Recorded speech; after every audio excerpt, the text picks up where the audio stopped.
Hey, Dennis. WPS cares about our students and families.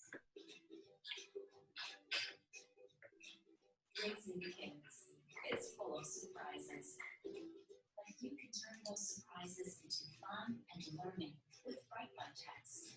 Free service with tips, games, and activities from trusted sources like PBS Kids sent right to your phone. Help them learn and grow with Bright Light Text. Sign up for Bright Light Text by texting the keyword WPT. Think of something to do while we're There we go.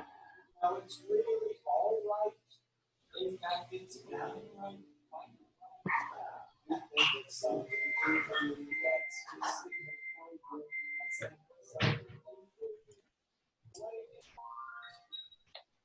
Hello. Hi, Dennis.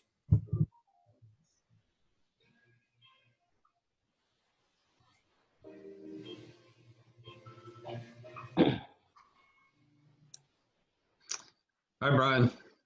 Hi, Gaylor. Neil, I see you're on there. Okay, there we go. Hey, Brian. Hey, there's Marcy.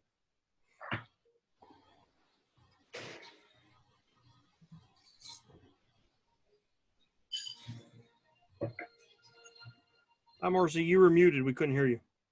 Hello. Hello. Been a long time. Yeah.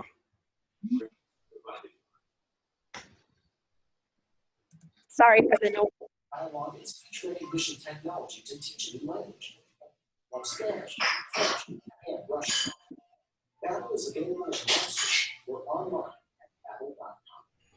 Since our beginning, our business has been people and their financial well-being. That mission gives us purpose and a way forward, today and always. Funding was also provided the Freedom Foundation by Judy and Peter Bloom Copeland Foundation and by contributions to this media. Thank you. And now, we can see the world news.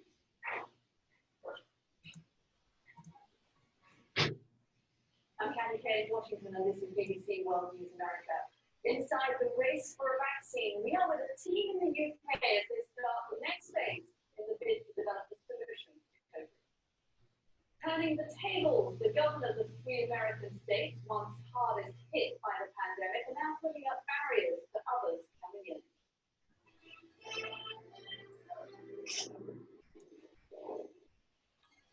And pushing ahead with the parade, even in a pandemic, Russia holds Victory Day celebrations to mark 75 years since the defeat of Nazi Germany in World War II.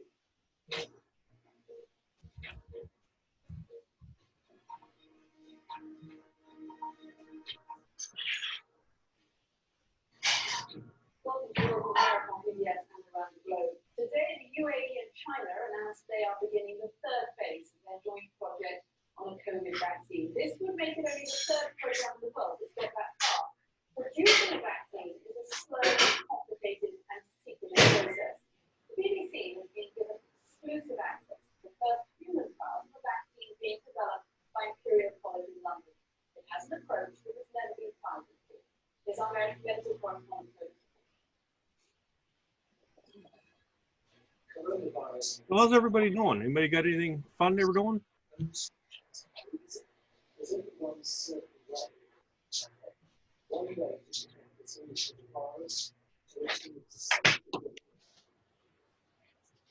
Guess not. Not me.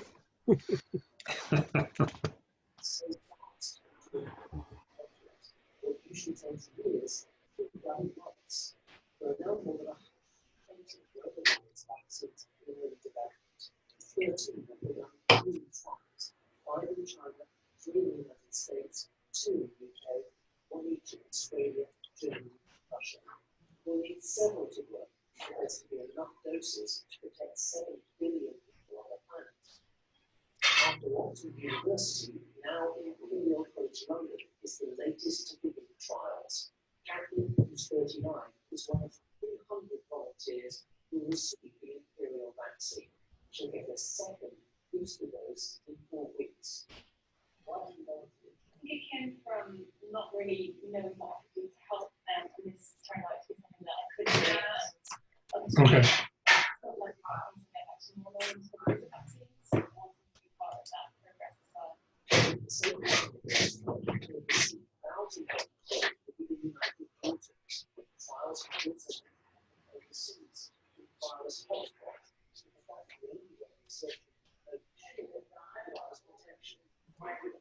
I'm curious, Brian, was that a picture of one of your little model rock hopper cars that I saw initially instead of your face?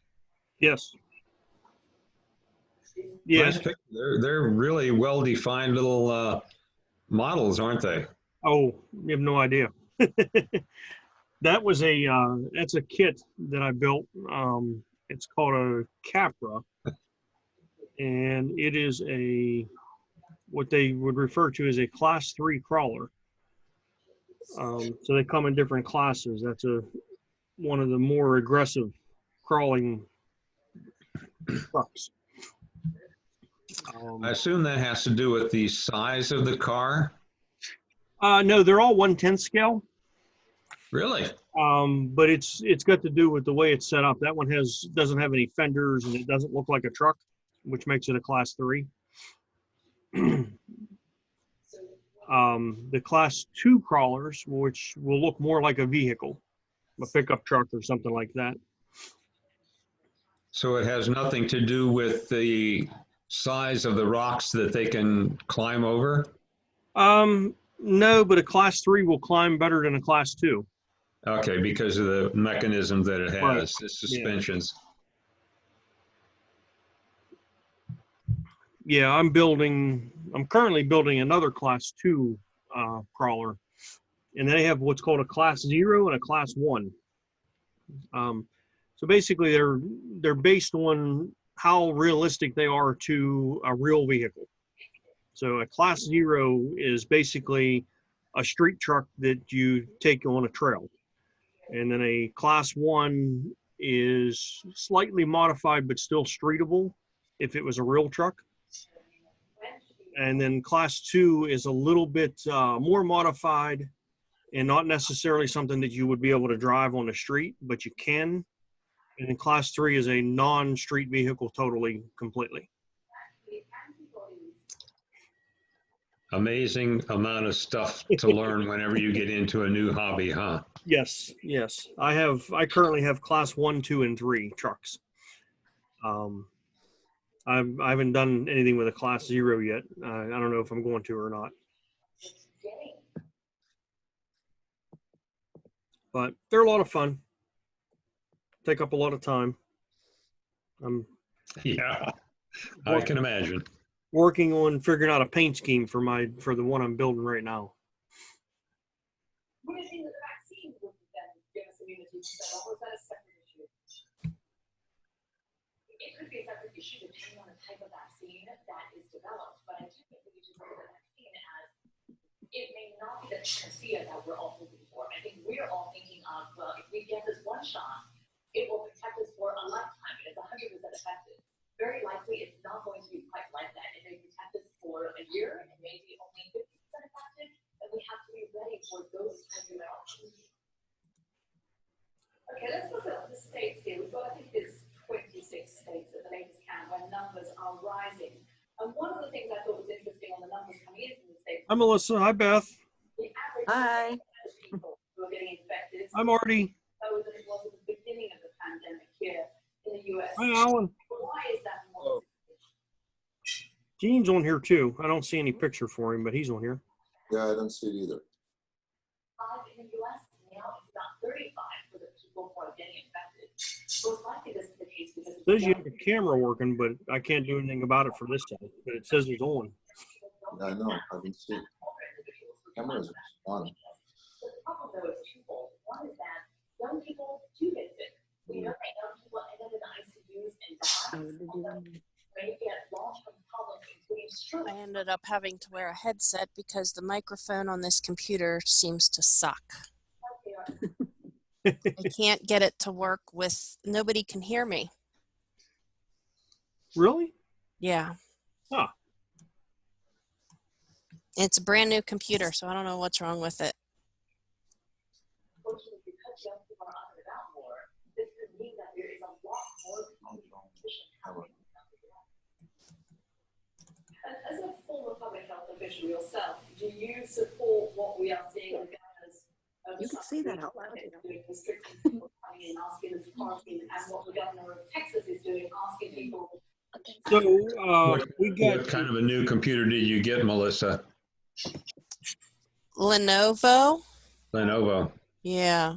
For Arizona, a number of cases, they're escalating so quickly. Annie's son helped me And also pick it out. the purpose of these travel quarantines. Melissa, can they not hear you at all, or just have a real low sound to it? I don't think they can hear me at all.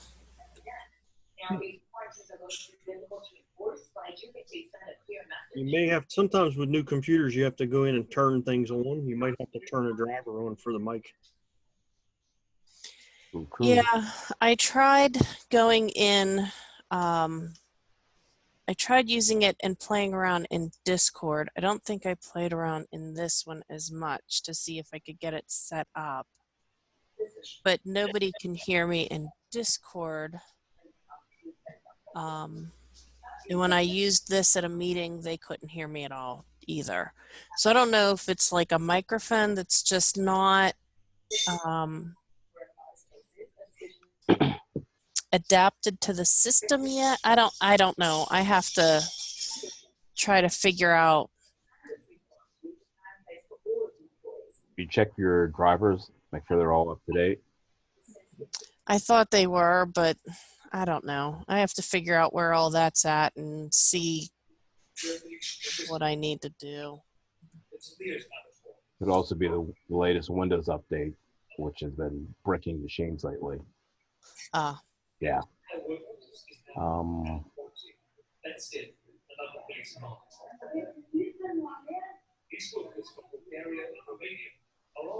Find this in here.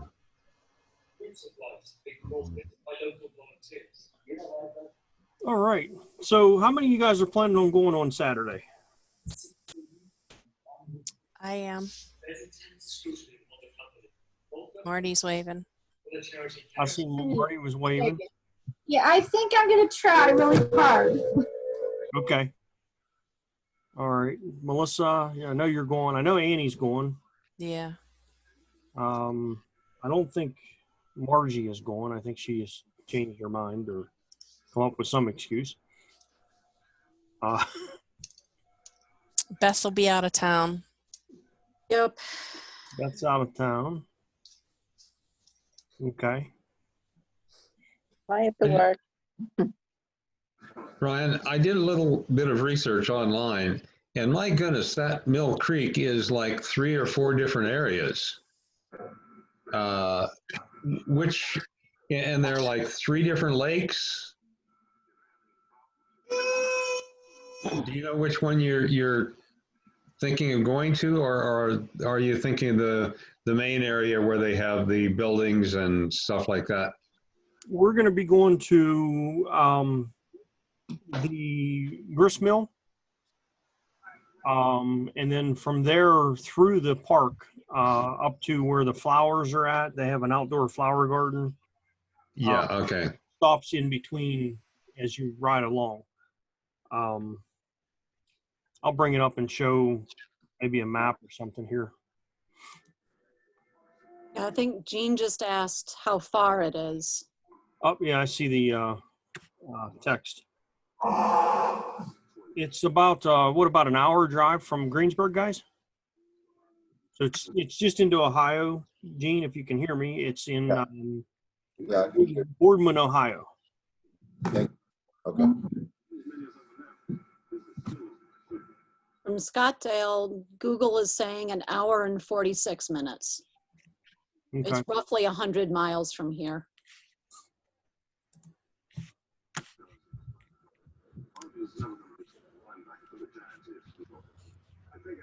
Where is it at? It's Boardman or Youngstown, Ohio, right in that area, just outside of Okay. Youngstown, closer to Boardman, Ohio. I pulled up the Mill Creek Metro Park. Is that what it is? That's what I was looking at. Is there a micro center near there? I don't know. A what center? A micro center, I don't know what that is. computer shop. Oh, I don't know. I know there's a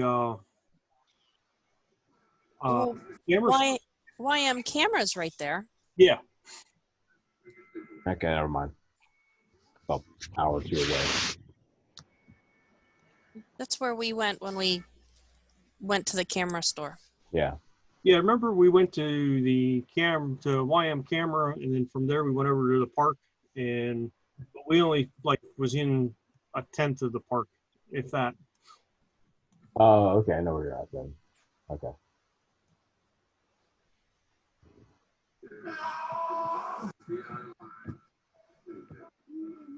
I'm looking at a map, guys. I'm just trying to find where what I want to show you.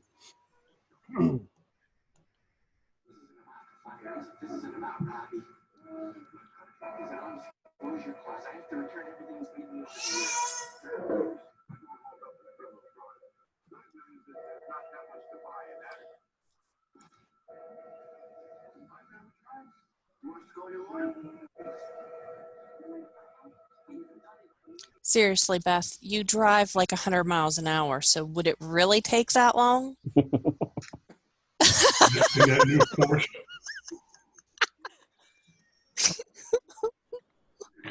No, it said an hour and 45 minutes for normal people to drive.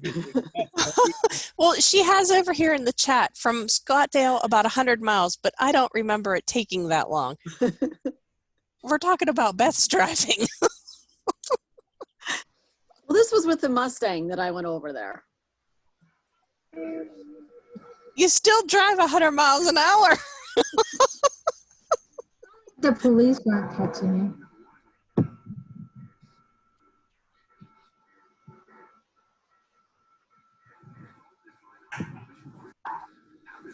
Gene said he'll be back. He can't get the camera to work. Okay.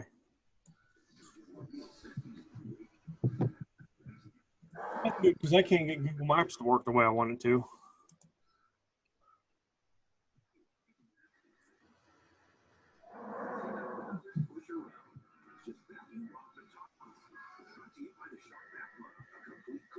I'm thrilled to share that I got 2 new lenses. I seen a picture. Well, new to me. They are used. In the picture, they didn't look like they were abused, though. No, they don't look like they're abused. I think the 85, you can tell there's a little more wear on it, only because like the where it has the yellow in the description of the lens, it's a little, you can see some of the yellow was wearing off a little bit. But I mean, the lenses are perfect. I took them out and was playing with them. I'm really happy with them. I really like the 105. So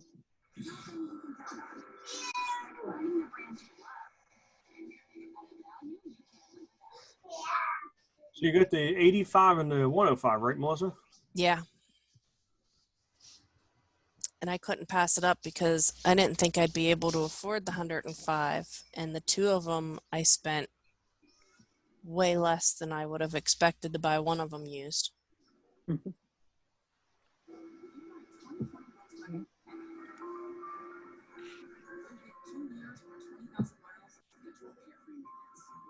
Okay, well, that was Gene. I'm waiting for Gene to come back. He hasn't come back. He said he was restarting. Okay. So anyway, one of the places is called Lanterman's Mill. I was trying to think of the name of it. Lanterman's what? There's a Lanterman's Mill parking that pops up on Google that you can do directions to.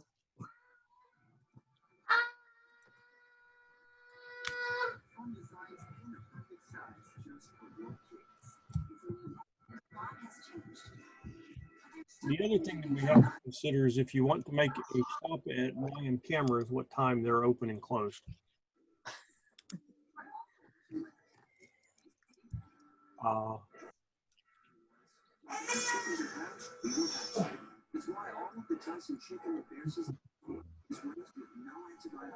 Let's see here.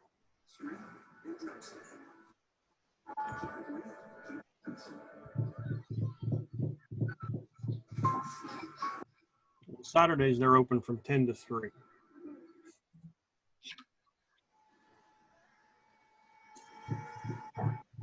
So I know I'm planning on riding with Annie and Melissa, I believe. Marty, are you driving out or are you riding with us? Well, I have to either sit in the front or drive, or I get sick. Well, I don't know where I sleep at, so it don't matter to me. Melissa, you don't mind riding front or back, doesn't matter? Melissa's microphone is muted. She's talking, but it's muted. I mute it because of the dogs. They start barking on their own. I'll probably sleep. Yeah, right. Like any of us are going to sleep in a car with the three of us, you, me, and Annie in a car. Nobody's sleeping.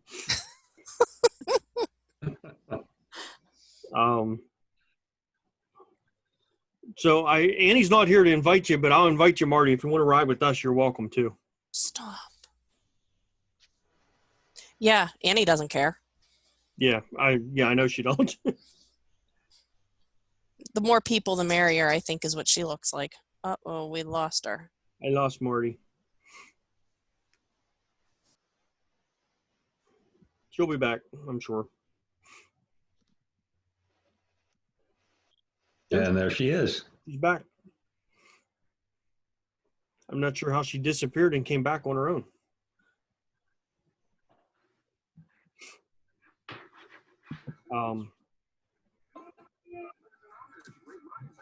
So I don't exactly have a leave time yet. I don't know what time we want to leave to go to this. Dennis, was you guys still planning on coming out? I don't know. We've been talking about it. We've been talking about it with Rex. Okay. I know Rex said that he wanted to come.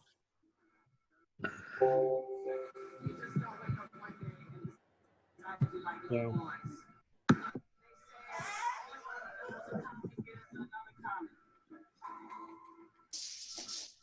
Marty, I don't know if you heard because you kind of disappeared. If you want to ride with...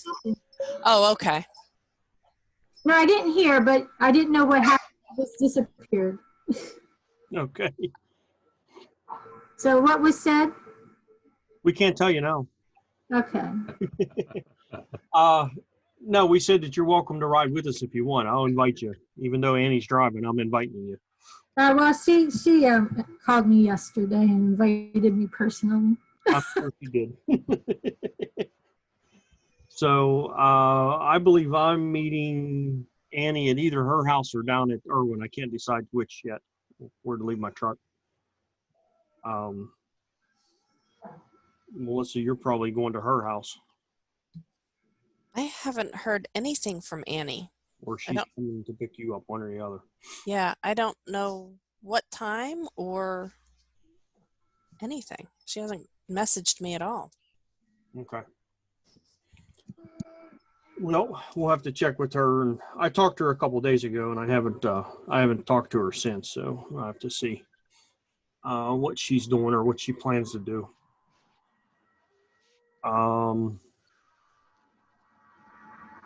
Check. Hey, Gene's going to attempt again.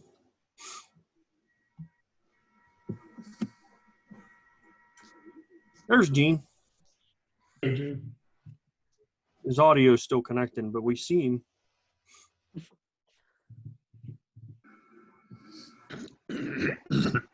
If we need another car to ride people, I can take the car seats out of my van and put 3 rows in. So. Okay. Gene, we see you now. Your camera's working.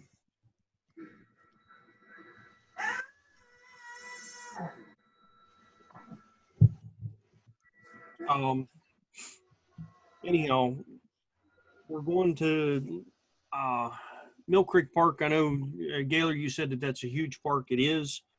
Our first stop will most likely be the Lanterman's Mill, and there's a covered bridge there as well. And then from there, we'll kind of figure out where we're going to go from after we're there, kind of thing. So they have a huge outdoor flower park with rose garden and stuff like that, and some other stuff going on there. So there's quite a bit to see there. Several lakes, several ponds, different things going on there. So it is a lot bigger than I ever expected it to be whenever the first time I was out there.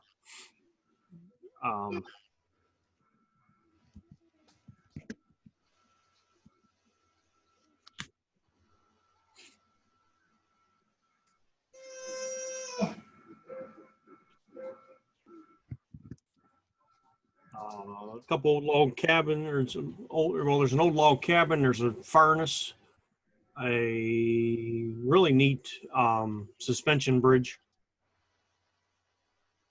an old railroad bridge. We'll see what all we can get to while we're out there.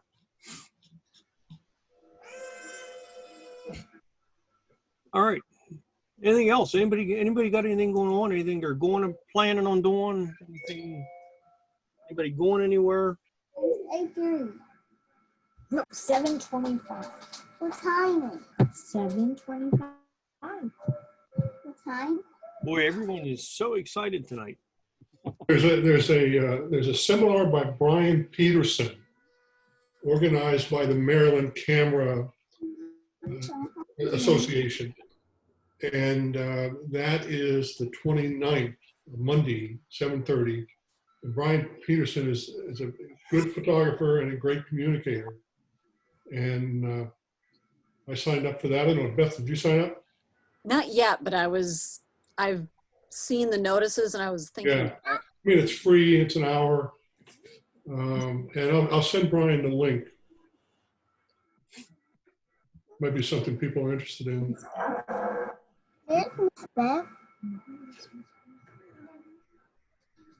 And what's that his name? That's Mr. Brown.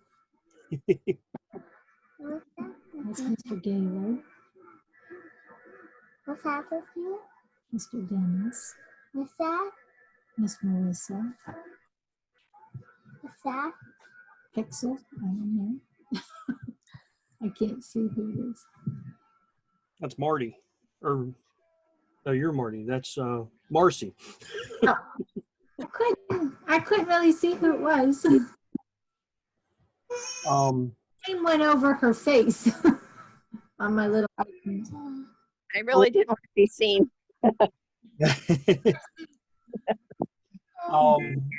Alan, the last time we talked, we were talking about one of your raw files. And trying to get some detail out of it. I have them up if you guys want to see that.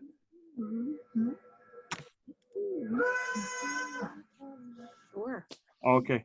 Sorry, I wasn't looking at the screen. I didn't see heads shaking up and down. I just...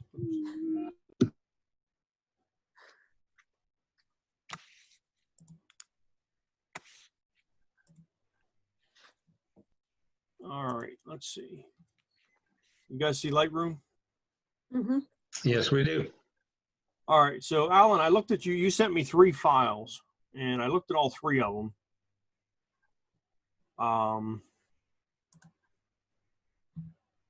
As far as which one I think will work the best, as far as pulling stuff out, it's going to be this middle file, this number 2 file, this one.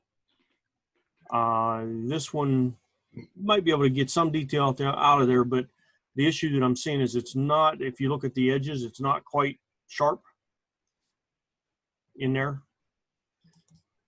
And this one here was the same way. I just didn't get a sharpness out of it, no matter what I did to it. So we'll take a look at this one. It gives you your best edges along the top lines. But if you just wanted to take a look and see what kind of information is in there, we just go and grab our shadow slider and open it up, and there's a lot in there. But of course, when you do that, you lose a lot of the other stuff. So you have to work backwards and empty that out and then work backwards and start putting stuff back in areas, or you can work with different ways. But there's definitely details in there to work with. So me personally, I would probably do a brush to start with.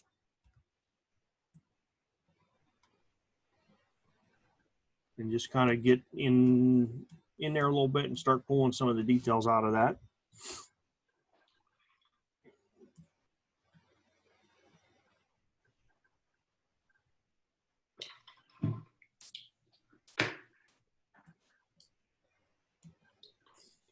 And this won't be perfect too, because I'm just not going to take that amount of time to do it, but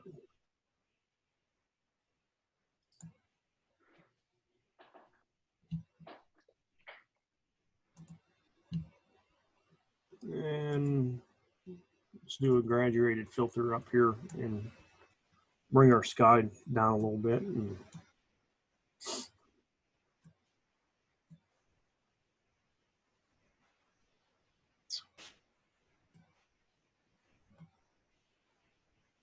sorry guys, when I start doing this, I kind of forget that I'm supposed to be talking to.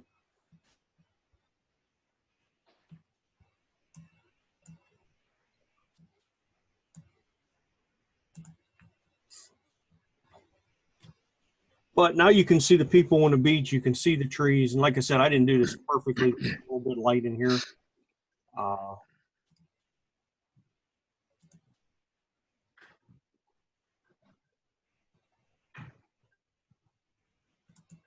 Rex is joining us.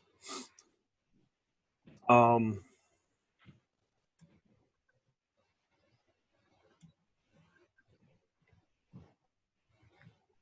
do you think, Alan? It's your picture. Well, I was just kind of curious about whether it could be brought out, and you did prove that.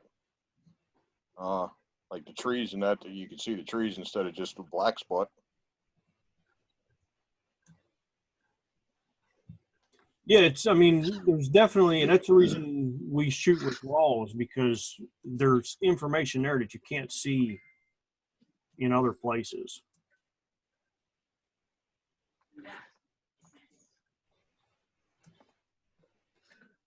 Since I got this new laptop, I did get Luminar, and I did one that I brought all the highlights out and everything. Okay.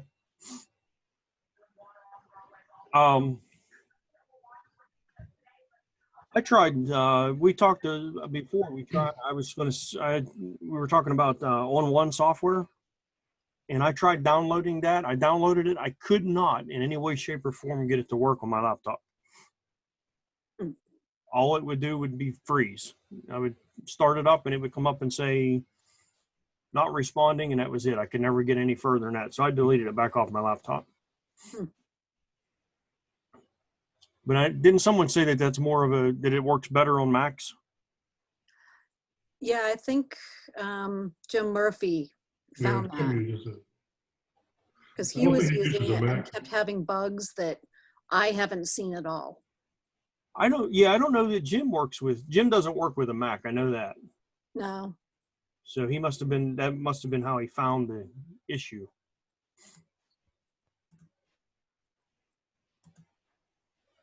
On all of their training videos that I've watched, the people doing them are on Macs. Okay. So I think they're kind of a Mac heavy group, which works fine for me. Me too. Well, right now it doesn't for me because I'm on PC, but yeah, so if you're thinking of on-one software, if you can get it to work on a PC, more power to you. I could not, no matter what I did. It would not. And I even downloaded it like 3 times and started over again, and it would not work. It came up one time and I almost got a picture in, and then it froze. And then after that, anytime after that, it wouldn't even let me upload a picture. It would freeze immediately. So. Wow. And knowing you and your computer, it's not like lack of processing or anything like that. No, this computer exceeds all of their requirements. Yeah. But it wouldn't work. Hmm. So anyhow, Alan, I guess that answers your question. And is the detail there? Yes, it is. And actually in this one, we could do the same thing. Like I said, it's just a little bit out of focus, but if you pull those shadows up, the detail's in there, but you got to work, make sure you're not losing your sky and your other stuff in there when you're doing that. But the details, there is detail in there. You just got to go get it.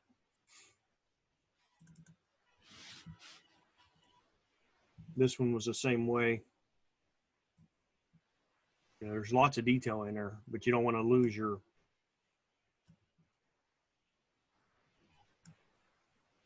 it just, for me, it's not showing up as in focus. I don't know if it was that way for you or not, Alan, but for me, it wasn't. So I'd have to go back and look at them. I don't remember. okay. Anyhow, I said we'd take a look at them, but that one here I thought was the best candidate. I like that one.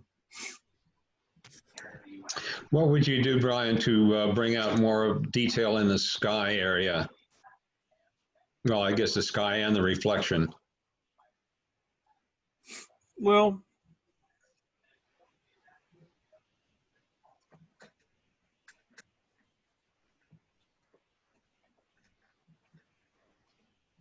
I'm not sure there's a lot more detail in there to bring out.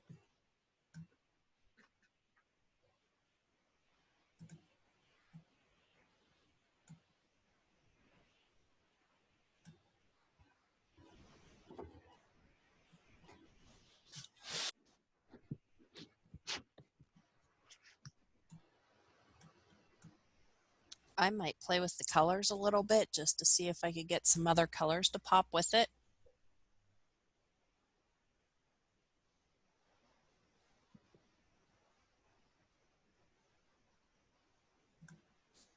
But I might leave it the same. Yeah, the clouds that are there are there. I don't think I can pull them out much more as far as bringing any more detail out. I think you're right.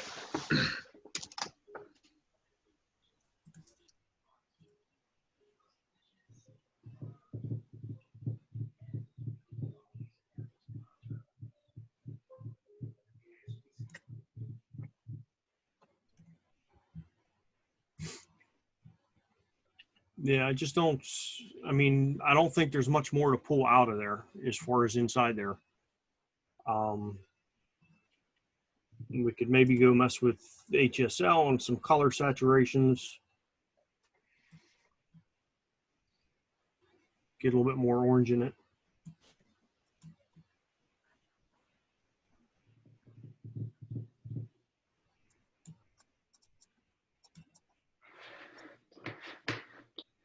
But I think it's about where it's going to be honest.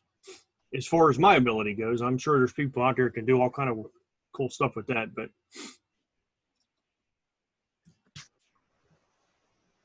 you add a little bit of color tint to it. Can you see if there's any blue down in there somewhere? Doesn't look like it. Doesn't look like it. Let's see down here if we got any. Nope, I'm not seeing anything change in blue. You can create some.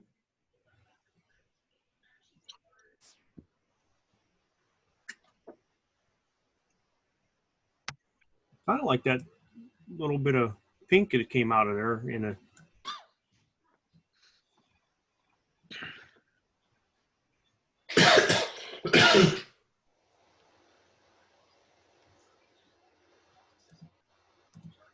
Yeah, I think that's better. As far as color-wise, I think it was Melissa said the colors, but I think that looks a little bit better. Mm-hmm. Yeah, I like the little bit of red that came in that dip there and up on the top and the. Yeah, right in here. Yeah. Yep. It balances it a little. Yeah. Yeah. Yep.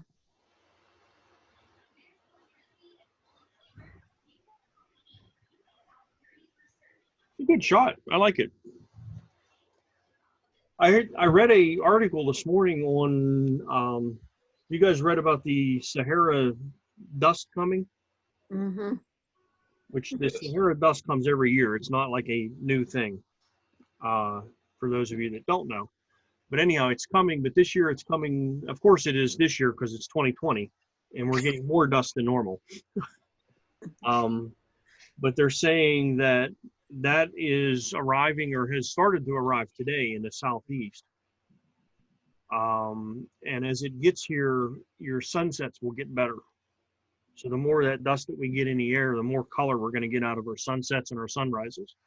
So over the next, I'd say, I think a week it said or so, you can expect some better sunsets and sunrises. So kind of start thinking about that in your photography. You're talking dust as D-U-S-T? Yes, dust particles. They're coming. Atmosphere. Okay. They're coming from the Sahara Desert. Long trip. Yes, and Better that than hurricanes. What's that? Better that than hurricanes. Yeah, yeah. Apparently they come It's every. early yet. Apparently it happens every year, but for some reason this year there's more dust than normal. So they're saying it's going to make sunsets and sunrises a lot better as far as color and that kind of stuff.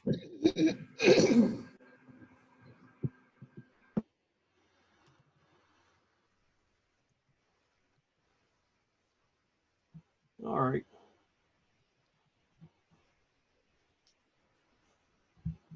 And right. Yeah, absolutely. Let me move this over here and that's the Lanterman's Mill picture there. That's a statue. I don't know if it's still there or not. That's questions about statues today. Pioneer Pavilion. That's a pretty cool building. This is at the Mill Creek Park. I'm sorry, guys. This is the Mill Creek Furnace. And that is a wall garden, so flowers on a wall. An old log cabin, and this is that suspension bridge I was talking about. It's a pretty neat bridge. And this is a arched railroad bridge. And if the water's calm, you can get a nice reflection in the water of that bridge as well. So we'll see if the water's calm or not. This is another furnace, but I don't know where that one is or if it's a walk to get to it or whatever, but there is another furnace there. And then there's a wildlife preserve, and then there's the flowers and other things that we'll find along the way. But I wanted to show you guys those things.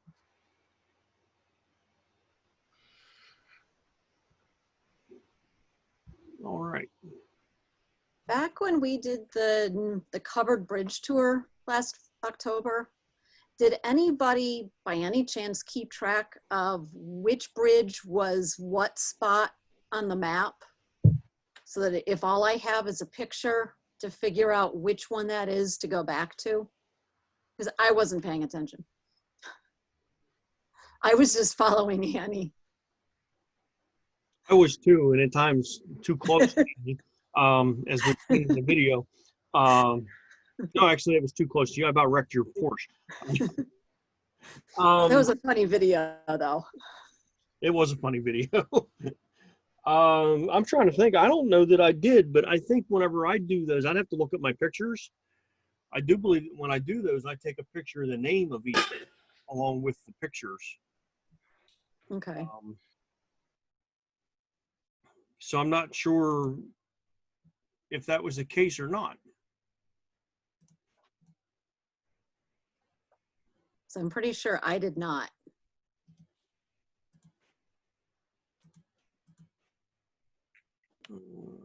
I've been on some of the trips, and I've got quite a collection of covered bridges, but probably the only way to know what it is the name written across it.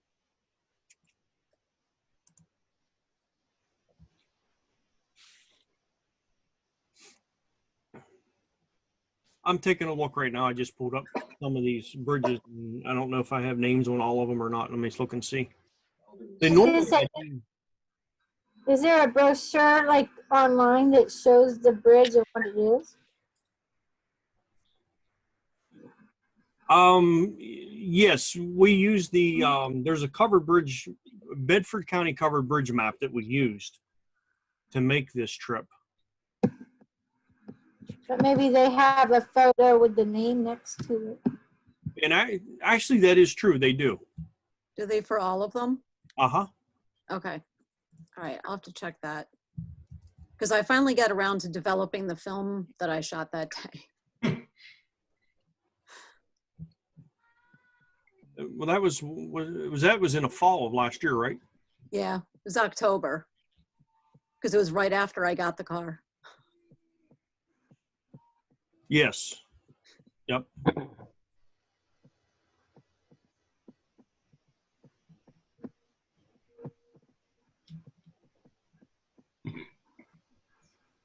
Okay, so that's not it.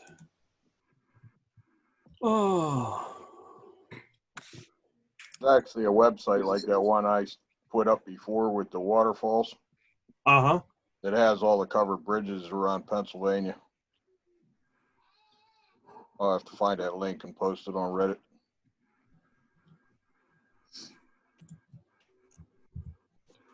So in the chat, Beth, I just put a link to the website that has all the pictures of the Bedford County covered bridges. Okay, cool. So maybe you can use them to kind of get an idea of which ones we were at.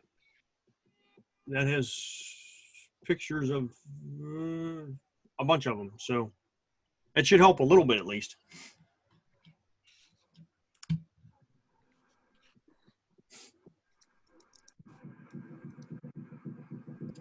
Right.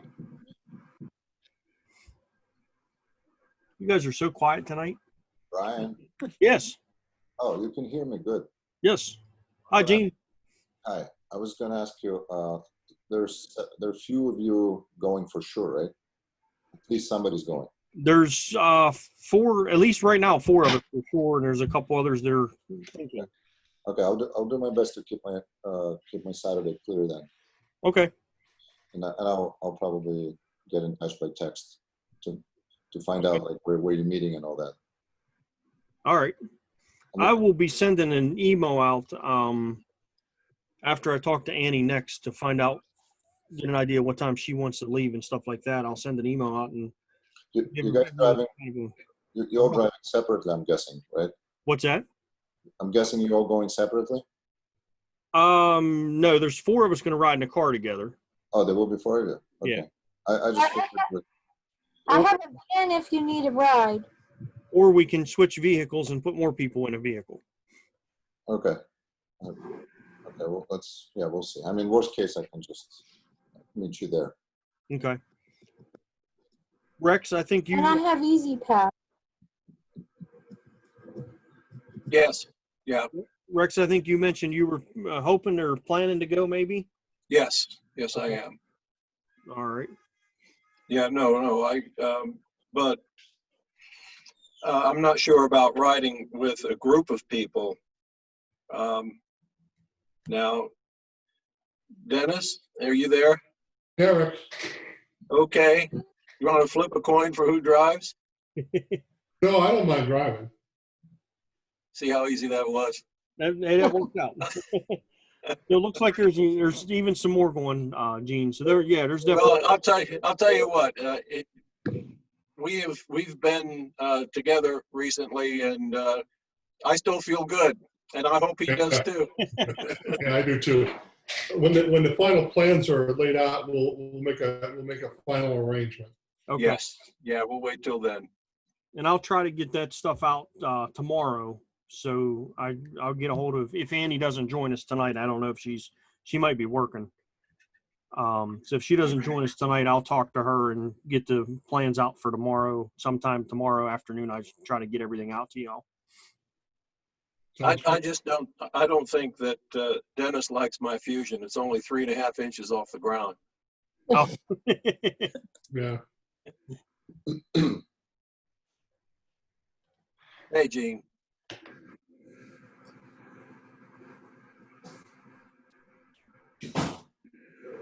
There he is. Hey, buddy. Rex, how are you? Yeah. Good.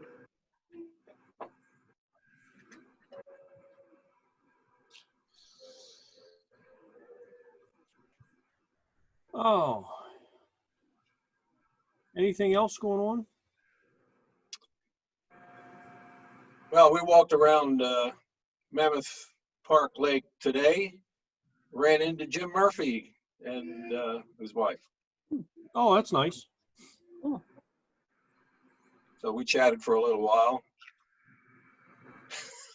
I only brought I didn't bring a tripod and any long lenses, and I tried to get a shot of a red-winged blackbird, and I think it looks like a little spot of dust on the camera. So that didn't work out real well. Zoomed all the way out, didn't do a thing.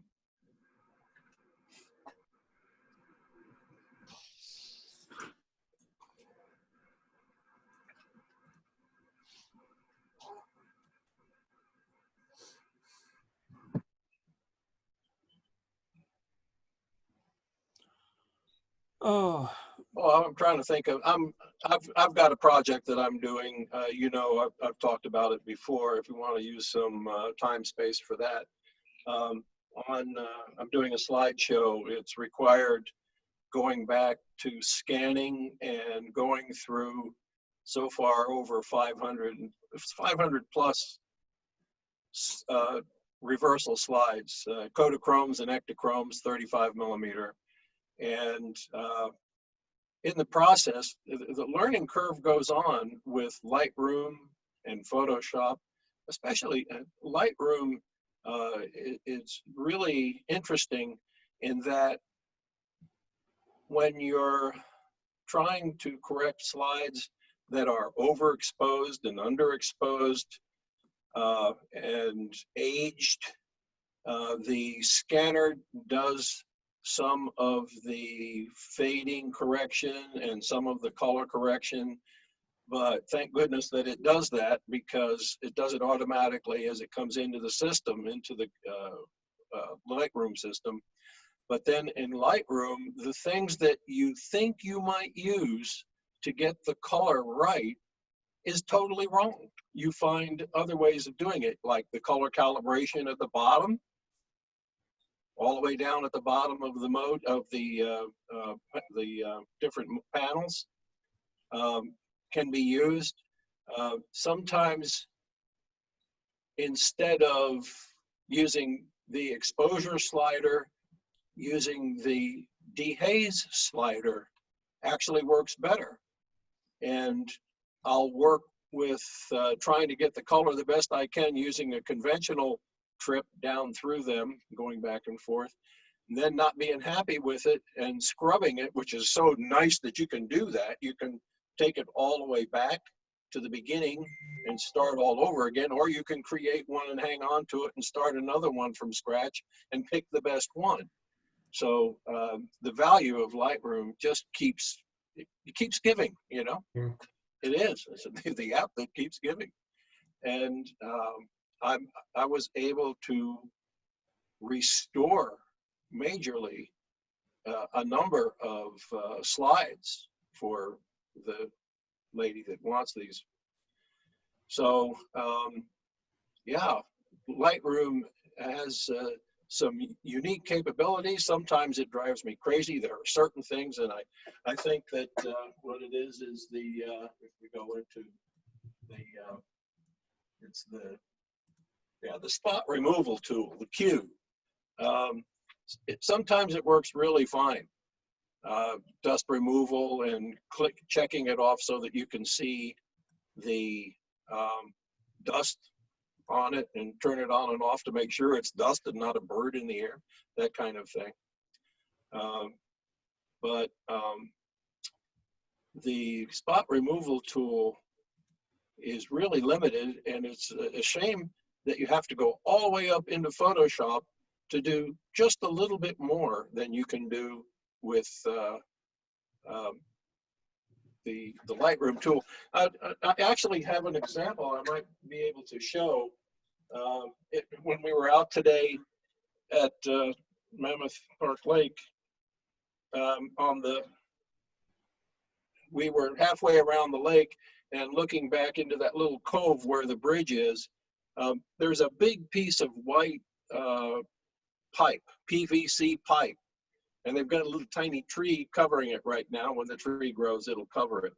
But in the picture, I tried to take it out with the tool, and it won't do it.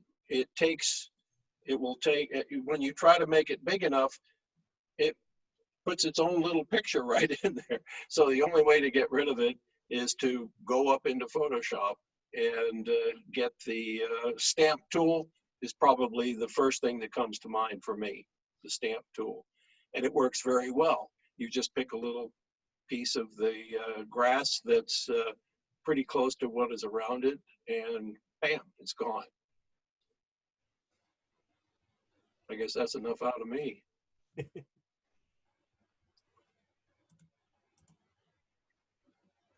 But the slides are coming along fine. I've already been back to, I did screenshots, some of where she had put, some of them need to be slid again. And that's another good feature of Lightroom with the keywords. She had delivered, I think, two different times, one set of boxes of slides, and each box was numbered, and she had them numbered 1 through 12 or 13, something like that. And so when I was putting them in, I would number them box 1, so that after I had 13 boxes of slides, if I wanted to go back into box 1, I just had to get the keyword for it, and there they come. There's all of the ones that were in box 1. Also, later on, after she had done the sorting and sent, we were going back and forth with CDs, and she would send me back the CD with the, we're pretty close to final now. And I would look at it, and I could tell which ones were in what box. Like I could take, when she had them, there's a place called Wadsworth in Ohio, Wadsworth, and Worthington. What? Worthington? No, Wadsworth. And then she had some from Panama, and it would be very easy to find if I wasn't sure, like if it was in Panama, but it was inside somebody's home, you can't really tell. But if it's another one in Wadsworth, Ohio, and it's inside the home, a different home, and they lived in several different homes, okay, you can't tell. But if you look at the keyword in box 1 says Panama, the early days, and I know, whoa, that doesn't go here. That was Panama, the early days. So anyway, that's a very long, sorted way of cheering on keywords in Lightroom. It is great to really have it, and it does a good job of helping us sort things out. This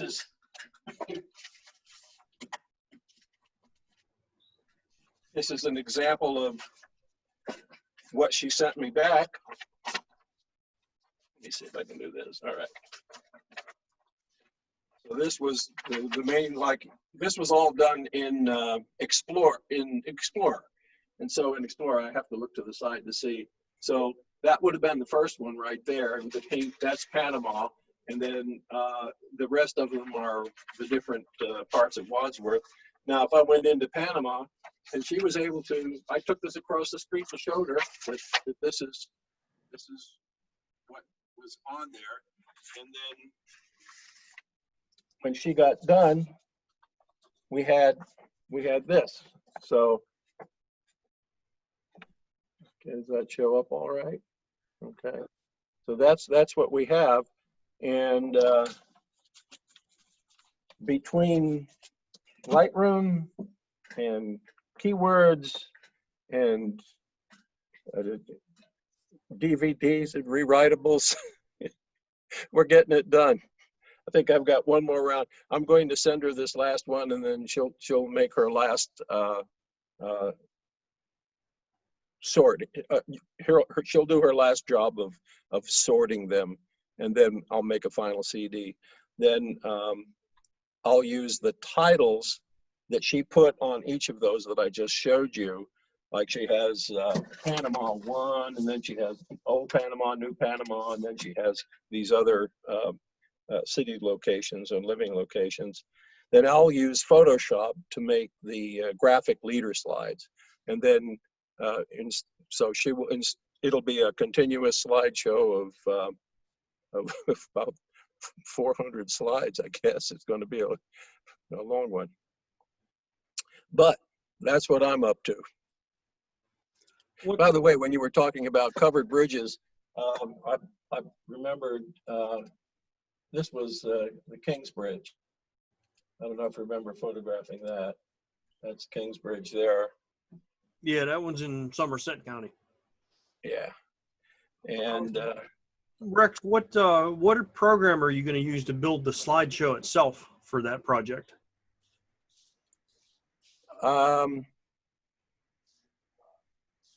I think that I'm going to have her just use Explorer, and there's a photo software that comes with it. Let me pull this down just for a second and go in here and just get Explorer. I'm just going to Explorer, and if you were to, let me just randomly find some slides or something. There's in pictures and bulk unsorted scans. If there's some pictures coming up, okay, like I'll take this one of Carol. If you're an Explorer and you click on any picture that's in any folder in the computer hard drive, you get that. And if you go over here where in the corner, there are right at the very top, it says slideshow. So all you have to do is turn it on, and then it'll start going through the slides. There it goes. Okay. So get out of there. Okay. So that's what I'm going to have her do. I'm going to give her a CD, and it will be one folder that when she opens it up, it will be these images. It will include those graphics that are title slides, and then run it from there. Okay. I was a long way to answer the question.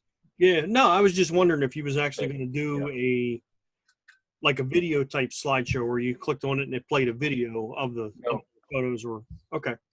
I also have this little fella right here, ProShow Gold. Yeah. Yeah, I've used that before, but I don't know if that would be more of a problem for her or me. I'm not sure which, but I think it would take me a little longer to use it. But I think that if I don't know how compatible it would be with what she has. It should be fine, but I wanted, at this point, I really do want to make it as simple as possible. And if it works for her, that's fine. If it doesn't, I'll probably put it in something like that. I also have another one, if I take more time here, the Nero software. Why don't you just use Lightroom? She has to have it. No, I don't think so. You mean to make it? You can make a slideshow in Lightroom and export it. Something to look into. No, I'm speechless on that one. I need okay, I'm ready for training right now. I'll need that. Yeah, I have to learn how to do that. I think that in that case, I'll start with a drink. Yes, in Lightroom, there is a tab called Slideshow. And you can add your photos to a slideshow, build yourself a slideshow, and export it out. as a movie. And then once you get it exported out as a movie, then you can just share that as a, I believe, an MP4, or I'd have to fool around with it a little bit, but I know that you can do that. You can set how long each picture stays, and you can do transitions and all that kind of stuff as well. Wow, it looks beautiful. That's the first time I've ever really done anything with it. It looks really great the way it lays it out. You can do music if you want. Yeah.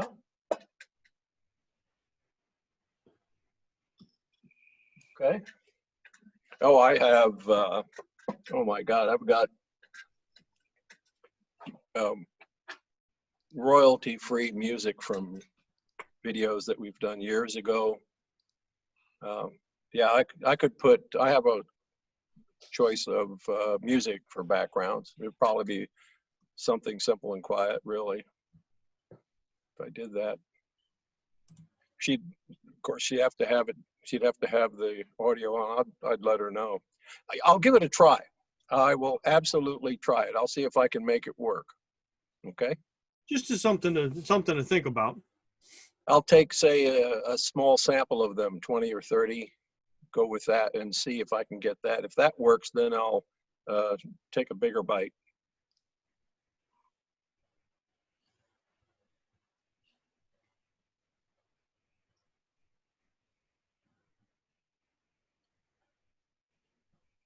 All right. Cool. Thank you, Rex. Mm-hmm. I was looking for that Pro Show Gold. I think they went out of business. I think I remember seeing something about that. Because that used to be the gold standard for the photo club I was in up in Mass. Everybody made slideshows with it. Mm-hmm. Yeah, I'm not seeing, I mean, I'm seeing some references to it, but all the references on a Google search is all old stuff. I have both. I have I have the CD and the book. It was nice back in the days when they did books, you know. even Photoshop all those years. I've got all their books, and I really liked having the books. But the videos came along, and I have to admit, it's a lot faster now. The books go out of date rather quickly, though. They do. They do. See, when I do a slideshow, I do it with Adobe Premiere Pro, but it's not really easy to do it with that. But it can be, and it's not. I don't know. It's Premiere Pro takes some time to learn, and I've always looked for a cool software program, but maybe I'll try messing around with the Lightroom's version of it anyhow and see what happens. A question for Dennis. Dennis, title slides. Is there a way to create those from within Lightroom as well? Make them in Photoshop and make them JPEGs. Okay, that's where I would have been anyway. Okay, can do. Well, by the way, folks, sorry I'm late, but I just saw this email like 2 minutes ago. That's okay. I only sent it about an hour and 15 minutes ago. So, well, you probably already had this discussion, but you know our meeting was supposed to be tomorrow night. It is tomorrow night. It is tomorrow night. This is the Wednesday night meeting. Oh, you're still. Oh, okay. I just assumed you weren't going to do one this week. No. Okay, I assumed wrong. No, I was asleep and forgot to send the message out sooner in the day because I was up all night last night, of course. And so I forgot to send a message out earlier today. But yeah, no, this is just our regular Wednesday night thing. All righty. I only canceled the one last week because I wasn't available to get home to do that. So a message from DL there just now. What do you say? Yeah, see, DL sent a... That's an imagery I've been using for the last couple of years. Works pretty good, has lots of interesting features. Okay.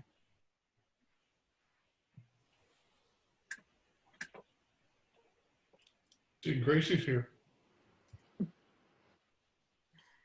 Looks like we lost The, We Beth? lost Marcy. no, she's there. we That lost was Marcy. Marcy. She had her battery go dead.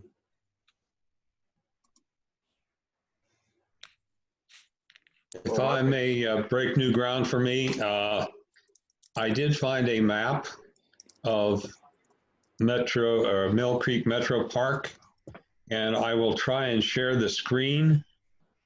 If I disappear like forever, at least you will know why. We'll try that now. Oops, didn't go where I thought it was going to go. So share. Okay, sorry.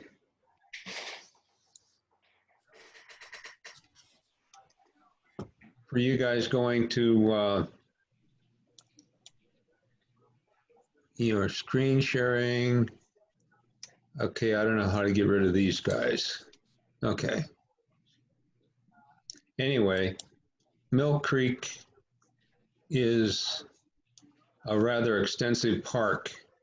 There's the golf course, and that must be the lower boundary of it.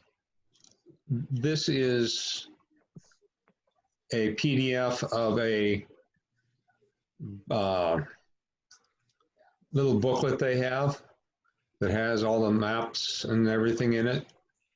You guys may want to go to the Mill Creek MillCreekMetroParks.org/WP content upload. I had to upload this little booklet that has all these maps and information in it. This is probably what I would do if I was going up there. I'm rather a map kind of person. Yeah, it's like I said, that park is a whole lot bigger than I ever expected it to be. The first time I was out there, I found the mill and hung around the mill and thought, well, that's a nice little park and some little bit of stuff there. Then I went out with Annie and we rode for like an hour through the park, I think. It's a very long park. It's not real wide, but it's really long in length. But there's definitely a lot there. Yeah, it comes right off of the Mahoning River and Lake Glacier that I'm showing now. Can you see my screen, by the way? Yeah. Okay. Lake Glacier is evidently a lake that was built specifically for boating. And then there's Lake Cohasset, which is, I guess, not for boating. Lake Newport, all along the one river. And I don't think they say what the river is. Mill Creek. Oh, of course, it would be Mill Creek.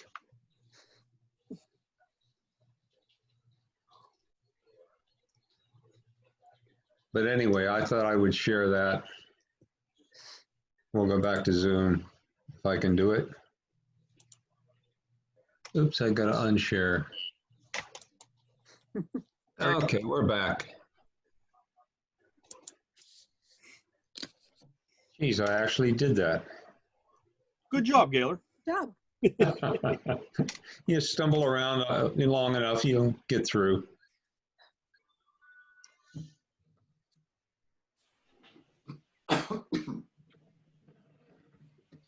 I see Jim's joining us from outside. I am out in the patio, yes.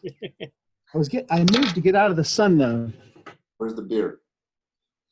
Here, I live in Greensburg in the West Point area. No, I said, where's the beer? You're outside. Here's the deer. Do you know what? We don't get much deer here. It's actually unusual. Beer, alcohol, beer. The drink. Oh, the beer. With a B. Oh, yeah. Yeah, I got some of that. I don't know if I can share that though. No, not here. But you just told me where you live, so. He'll be over. I'll be there in 10 minutes. All right, see you then. Bring some chips with you. Not a problem. I got you.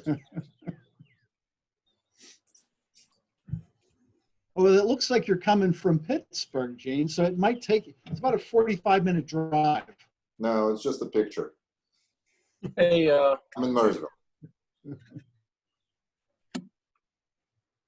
sorry. I've been noticing that picture, Gene. That is a very nice one. That's probably the only nice picture I took in the last 10 years. Well, it was worth it. Whatever it took to get down there to get that one. Thank you. Hey, Gene, are you still doing, do you still do drone stuff? Yeah, I still do that. You have, did you do your 107? Yeah, twice now. Oh, really? Yeah, because every 2 years you have to retake it. Okay. Are you doing it? I'm thinking of doing it, yeah. Well, if you decide to do it, let me know, because there's a much easier way to pass the test than to going to FAA's site. Okay. I mean, they have all the material you need, but you're gonna get tired of reading that. I mean, it's a lot of material, and there's an app, and I'm sure there are a lot of apps, but there's an app that I used twice to pass my test, and it worked both times. So I know it's good and it's worth it. Okay. And I didn't create it. It's not my app. All right. No profit there. So, All right. I'm definitely interested in it because I'd like to get to 107 so I can yeah, let me do that. Yeah, while you guys are talking, I'll pull up the name. What I'm referring to, guys, is a commercial drone license. You have to take what's called a Part 107 test to get that, and then you're allowed to use your drone to make money, basically. So Brian, the company is called Flight Ready, and the app that you're going to need is called Remote Pilot Initial Certification. They have two apps. Second one is called Remote Pilot Recurrent Exam, which you would be taking second time or third time. But Remote Pilot Initial Certification is what you need, and the company, once again, is Flight Ready. Okay. It might be $40, $50, but it'll save you so much headache. Okay. And you're gonna keep using it. It's not one-time thing. All right. I'll take a look at that. Sure. Thank you. You're welcome. Because I get stuff all the time on Facebook because I've looked at a few things online, and then of course every ad in Facebook is about drone pilot license. And I was wondering what people use because you never know. There's so many different ones. So. Yeah, this is the only time I feel like I get paid for playing around. It's fun.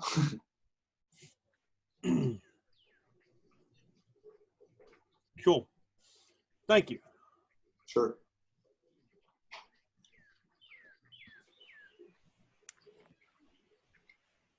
Dead silence. Everyone's quiet. Well, I'm just watching Marty walking around on top of the trees. I can imagine what this meeting would be like on Monday. If it's this bad on Wednesday. Here, Daniel. Well, I'll tell a short story about my life over the last week. Okay. It was the ultimate in photography for me anyway. I don't think I've ever done so much in such a short period of time. So on Thursday afternoon, Pat was out having lunch with a friend of hers, and I thought, oh, I'm just going to go up to the Laurel Mountains. So I went on the Laurel Highlands hiking trail up off of Route 30 and took a hike and a bunch of photographs in the woods. That was fun. Then Friday evening, just the clouds in the area looked like it might yield a fairly nice sunset.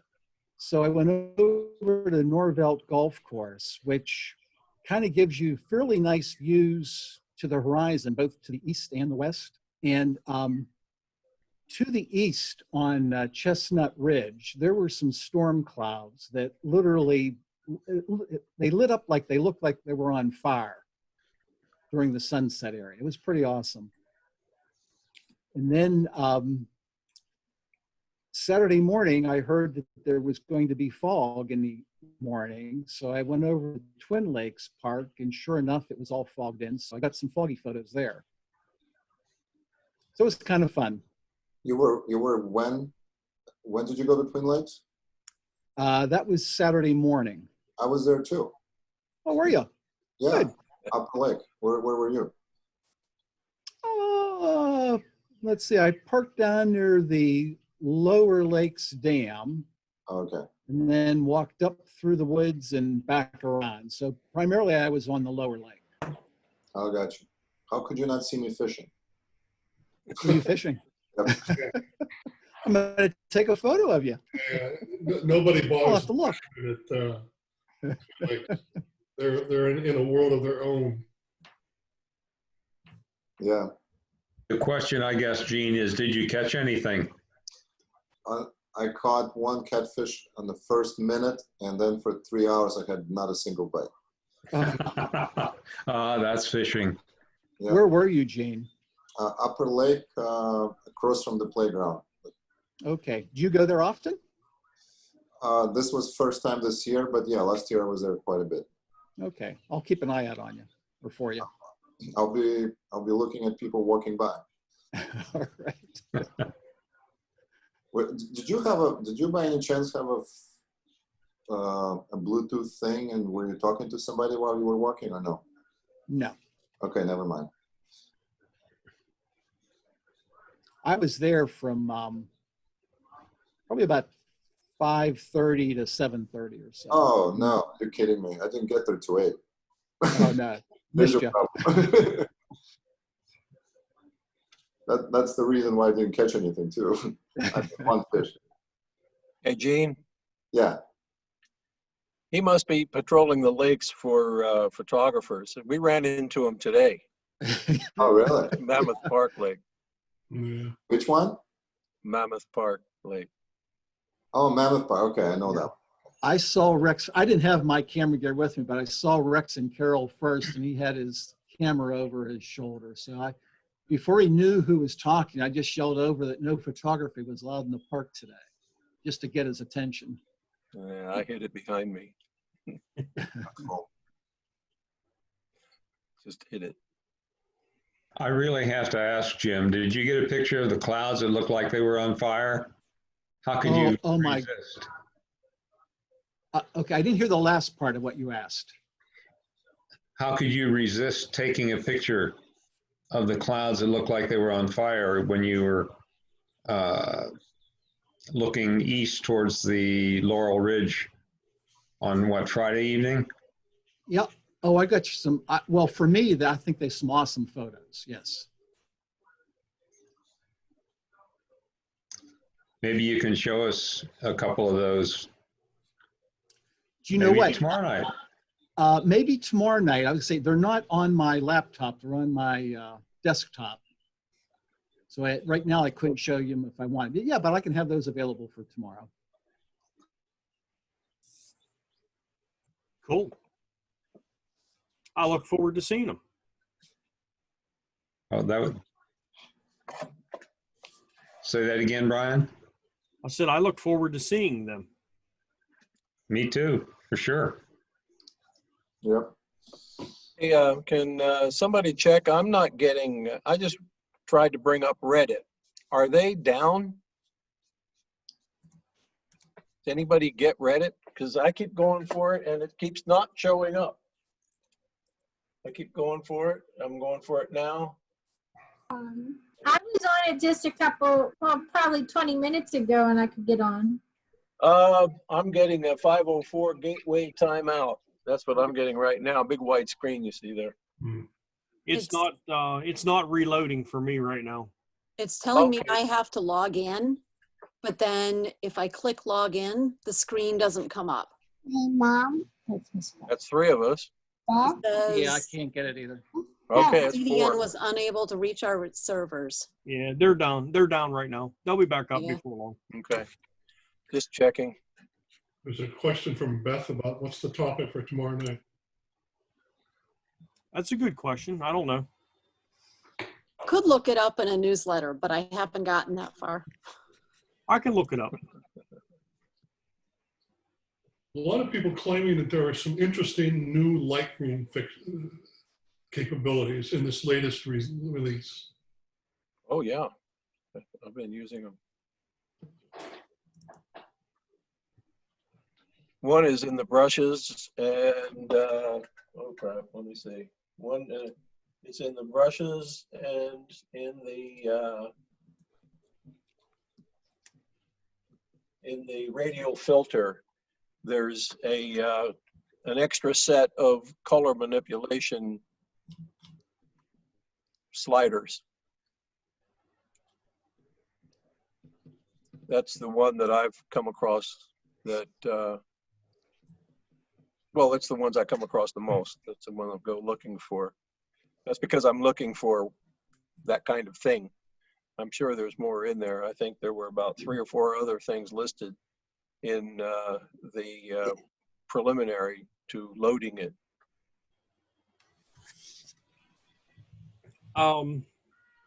Tomorrow night's thing is turning day into night.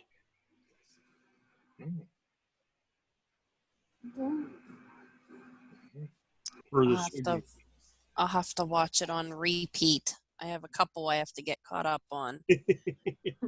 Thursday nights have become Zeba's training nights, so I won't be making Thursday nights for a while. Where are you training at? Over by Hannistown. Okay. What's Agnes' name? Mom, what's Agnes' name? That's Miss Melissa. I haven't received anything from St. Vincent yet either, as far as being able to meet there so far. So I'll send her an email tonight and see if they have any ideas of when they're going to allow us to start meeting back there or not.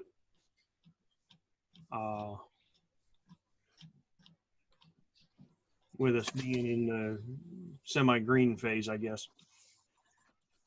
Brian, do you want me to check with the Hannistown folks if we can go back there for, if you recall, I think it was March SWG meeting we were going to have there.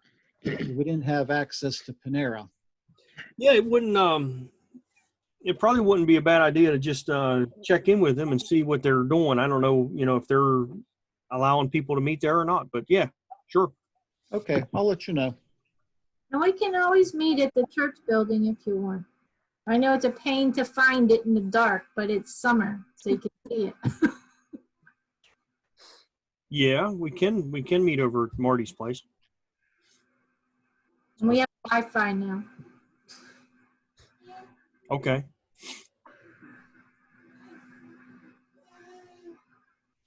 But yeah, go ahead and check on that. And I know Marcy left already, but don't forget, if anybody's interested in going up and taking pictures of the race cars, that is still available to us. And the information is in the newsletter about doing that up at Jennerstown. Are they doing the training sessions again? No, because they're already into the season as far as racing goes. But if you would, if anyone is interested in going and they're not sure about what to do and this and that, let me know, and I will most likely be able to arrange to go with you. So I can help you out with it. Their training session, actually, when we went up for our training session with them, the guy that was going to do the training didn't show up. So I did the training for him. Basically, the biggest thing with that is just don't get run over. Stay out of the way of the cars. That's always good advice. Yeah, you've all heard me talk about race car photography before. The most important thing is to keep your head on a swivel and stay out of the way of the race cars.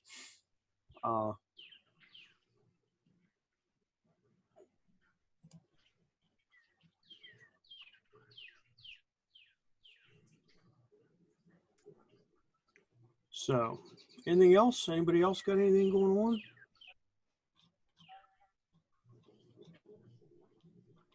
I got. Oh, Brian, just for your information, I will not be going to Mill Creek this weekend. Pat and I are going to a wedding in Detroit. In where? Detroit. Detroit. Detroit, as in Michigan. Detroit. Flying. While you're up there, do me a favor, stop at the General Motors plant and tell them to start sending cars out. We need cars to sell. I'll be sure and do that. Are you driving or flying, Tim? Definitely driving, yes. Hey, Brian. Yes, sir. Something I've heard in years past is that sometimes dealers will, you know, when a client or a potential client is asking for a specific something on their car, most of the time they can say, yeah, we'll get it. And then what they do is they go to all the other dealers around and find the car that has it, what the buyer wants on it. And then they make an exchange. Is that valid? That is valid. That's called a dealer trade is what we do. The problem is that there's no cars to dealer trade with. So if you come into me and say I want a especially right now, like the big seller for us is pickup trucks. And if you would come in and say I want to buy a pickup truck and I want it to be this color, the chances of me being able to find that color if it's not sitting on my lot are slim to none. Because when I call the other dealers, they're going to say, nope, we're not giving it to you. Wow. Because they don't have to. There's no requirement for that. That's just, they're being nice and saying, yeah, you can have a vehicle from us. Have you stood on that Ford Chevy lot at the intersection of 981 and 30? Have you ever been in that dealership? I've never been inside the dealership, but I've been up there and looked around at cars before. I've never seen so many pickup trucks. Ford, mostly the Ford pickup trucks down on the Ford side, which runs along 981, and then Chevys on the front along 30. Yeah. They have hundreds and hundreds of cars there. I never paid much attention to colors and things like that, but pickup trucks, there's just a long line of those F-150s. Mm-hmm. The problem is they're actually not selling cars as far as the GM side goes. We looked at their sales the other day, and they've got basically no sales, almost no sales out for the month, and they're usually a pretty big seller. Yeah. We're actually, my little dealership that I work at is one of the top sellers in the area right now. With the exception of like C. Harper and a couple big places, but we're right there. Yeah. But yeah, it's cars or vehicles are getting very, very hard to find right now as far as for us to get them, and they're not delivering very many at this point because they've been shut down for so long, and now they're back, but they're only back at like some of the factories are 50%, some of them are 75%. And I think there's only one of them right now that's running at 100% capacity as far as output at this point. Yeah. So it's just, we're not getting cars in.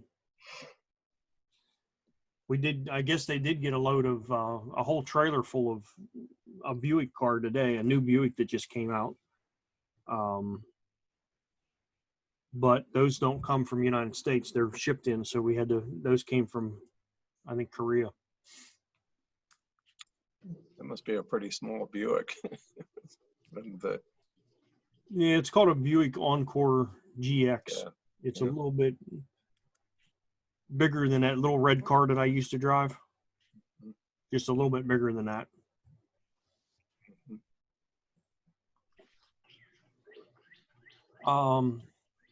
So anyhow, yeah, our topic for tomorrow night is turning day into night. So we'll figure out how to do that. And I'm going to check and see if there's any chance of us getting to meet back at St. Vincent's anytime soon. I don't know.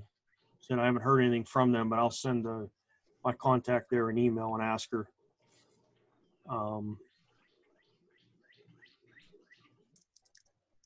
We'll go from there, see what happens.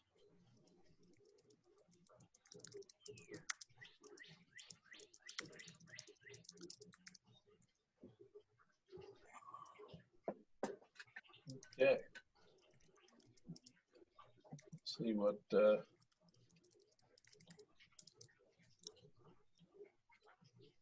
see if they're back yet.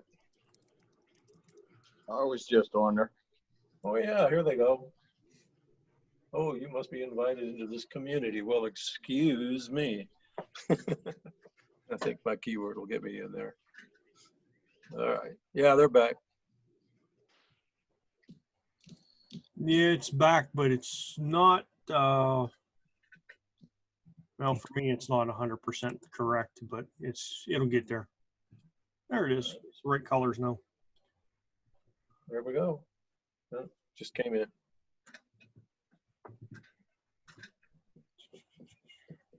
All right.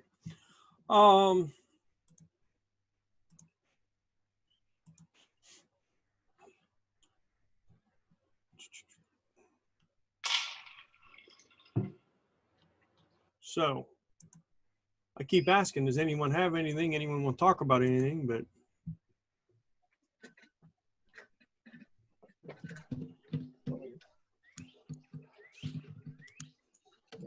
as you can tell, we made a trip to Shawnee today. Did a walk around the lake. It was nice. Is it the, It's very is it pretty. the lake going out Route 30, going towards? It's almost to Bedford. Okay, I was gonna say going out towards Bedford. Shawnee State Park, is that what it's called? Yep, yep. Okay. Roughly how long of a walk is it around the lake? 3.5 miles. Okay. And it's actually quite nice.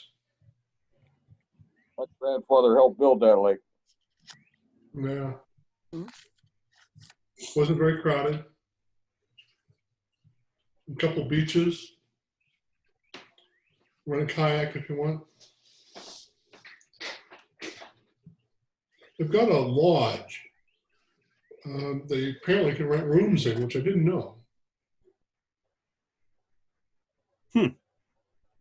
That's surprising for a Pennsylvania state park. Yeah, it's funny. I mean, you can go to Keystone and rent yurts. They got a couple of yurts, and they've got some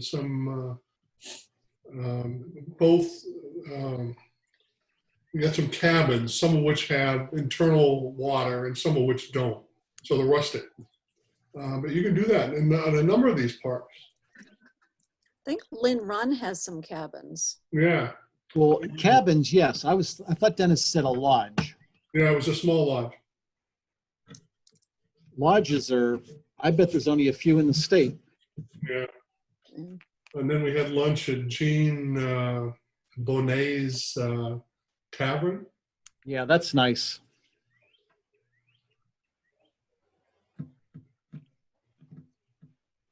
If no one else has been there, well, Dennis, you can describe it since you were just there today, but it looks like it belongs back in the mid-1700s. Yeah, absolutely. Absolutely. And the food's pretty good. Actually, I thought it was quite busy myself because it's a big place.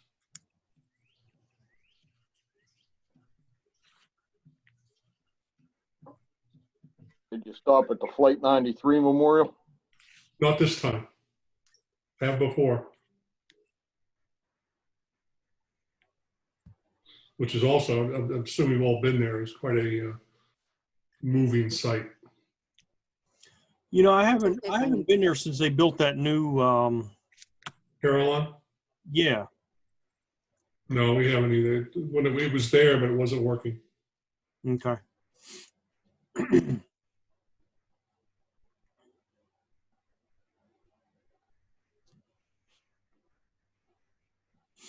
I was there for the actual crash. I remember you telling us you took photos there. Yeah. Yep. For the newspaper that's when I worked for the newspaper that day.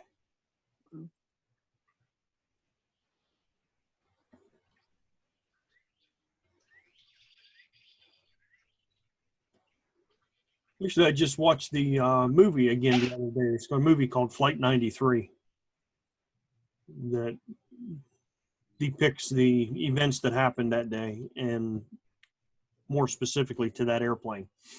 I just watched it. Was either on Hulu or Netflix or something like that.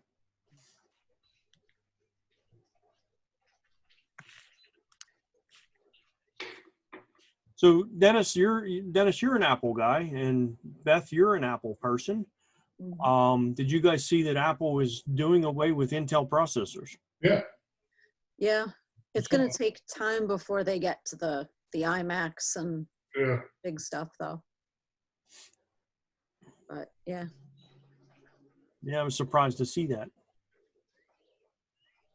Well, I think they want to get back to having more control. Yeah. Like Apple doesn't have enough control already. Well, there's probably something that they want to do that the Intel processors can't. And they figure if they do their own, that they'll be able to do it. Yeah. There are some things they described. I didn't quite get the technology that their processors allow a certain capability that Intel's do not. But I didn't really understand it. Check with DL. Maybe he can tell you. Yeah. It's an Apple product. Yeah. Period. Right. That's it. They're going to do what they want to do just because they can. Yeah. They charge handsomely for it. Yep. Mm-hmm.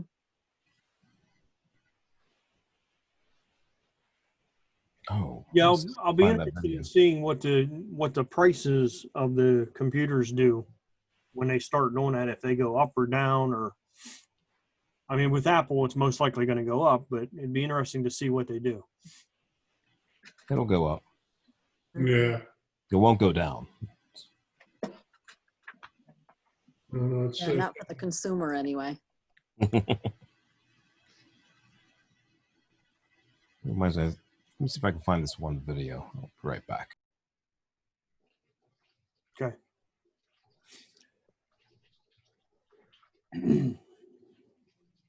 I have to look it up. But this is an iPod 1 gig. We got it. Talk about the over time. Where is it? It's bad. It's on the back. I guess you can see. That's an iPod 1 gig, and I don't know how many years this has been around, and it still works fine. I have to say, the quality control is darn good, and I don't know how you would change the battery. It's the original battery, and you can see I still use it. It still works, and it's been compatible with the Windows system, I guess through iTunes, going through iTunes. So, yeah, many photographers, portrait photographers, stayed with Windows systems because they were less expensive. In the beginning, Apple was the master. They were the master. The California and New York advertising companies, all they had were these top of the line Apple systems that they were using.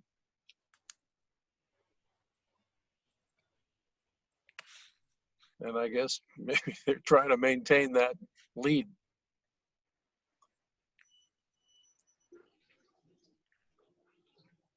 YouTube. What? YouTube. Okay. So in this video, he tries to explain why Apple does what they do with their pricing. Yeah. And he starts by explaining they're $700 wheels that they have for the new Mac Pro. It's actually pretty cool. Oh, that wasn't supposed to happen. Oh, that got out of hand. Sorry about that.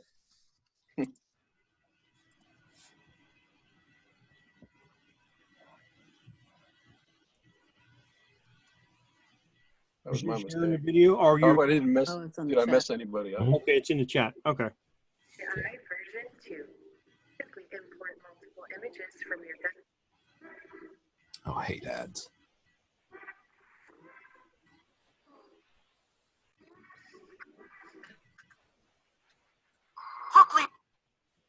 Hello, everyone. I'm coming directly to you for ask a quick favor. Hi, Joe. And you might have heard by now that Apple was selling these wheels for the Mac Pro. You remember that clip at the end of our Mac Pro review of it just kind of rolling away because there are no locks? Yeah, those wheels. Now on the surface, it's not actually clear why anyone would actually need wheels to their computer, considering the computer just sits at your desk anyway. Hey, what's up, guys? MKBHD here. Welcome back to Quarantine Content. Just a little entertainment for you. Need, but they are a $400 option when you configure them alongside the new Mac Pro. And if you don't do that and you decide you want them later for some reason, you can buy them to install yourself separately for $700. $700.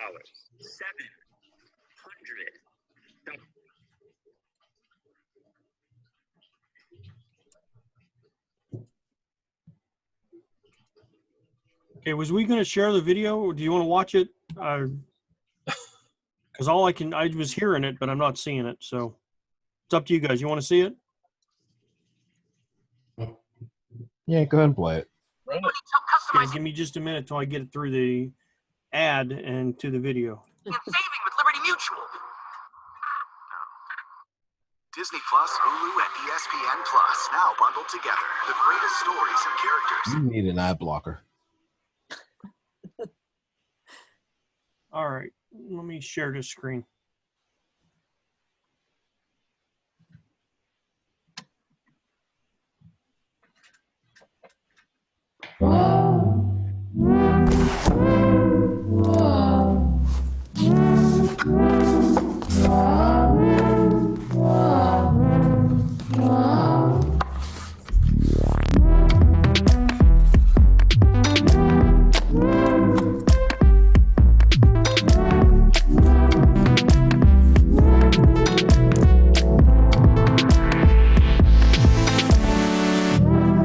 What's up, guys? MKBHD here. Welcome back to Quarantine Content, just a little entertainment for you while we're all staying inside. I'm your host, Marquez Brownlee, and you might have heard by now that Apple was selling these wheels for the Mac Pro. You remember that clip at the end of our Mac Pro review of it just kind of rolling away because there are no locks? Yeah, those wheels. Now on the surface, it's not actually clear why anyone would actually need wheels to their computer, considering your computer just sits at your desk anyway.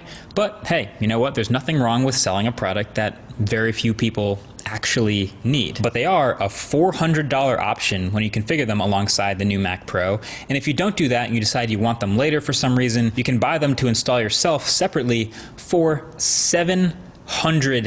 $700. These wheels. I have some thoughts. So there's a lot of reactions I could give, a lot of things I could say about these wheels, about how ridiculous they are, how stupid they are, how insulting it would be that they would even offer that. But I decided to take a step back and actually try to consider why they exist in the first place. Now, as you saw by the unboxing, I actually have the wheels, and I gotta say, having them in person, which very few people obviously do, there are some really nice wheels. Objectively, these might be the nicest computer wheels I've ever seen. Now, I don't know about you, but when I think of computer wheels, I'm thinking of like the dusty plastic, like those standard casters you see in schools. These wheels are complete and total overkill. They're entirely metal and rubber, and you can tell as soon as you pick one up, it's hefty, like there's weight to it. How much weight, you might be asking? Well, one wheel weighs more than twice an iPhone 11 Pro. So you can tell it's basically solid metal. They come with this metal dual-sided hex tool with a black rubberized sleeve around the middle for grip that just says China. There's also two nearly identical installation guides in the box for some reason, but one of them with more languages than the other. Why would they make two of these instead of just printing it all on one? I don't know. And the wheels themselves, they fully articulate 360 degrees at every joint. So the top joint rotates totally around and also says China on the top of it. And then there's two fully independent, fully articulate, super smooth rubber treads. So kind of like a car with torque vectoring, it can create an even tighter turning radius than if it was a one-sided single tire. So all that being said, are these wheels actually good to cost $700? No, of course not. Still, if this piece of metal with tiny microchips and RAM and a motherboard and batteries and cameras and software tying it all together and a screen costs $400, then the material cost is clearly not there. But you know, sometimes you can argue the value of something is higher based on the value it delivers to the person who buys it. But still, the value of these wheels is just putting the Mac Pro on wheels with no brakes.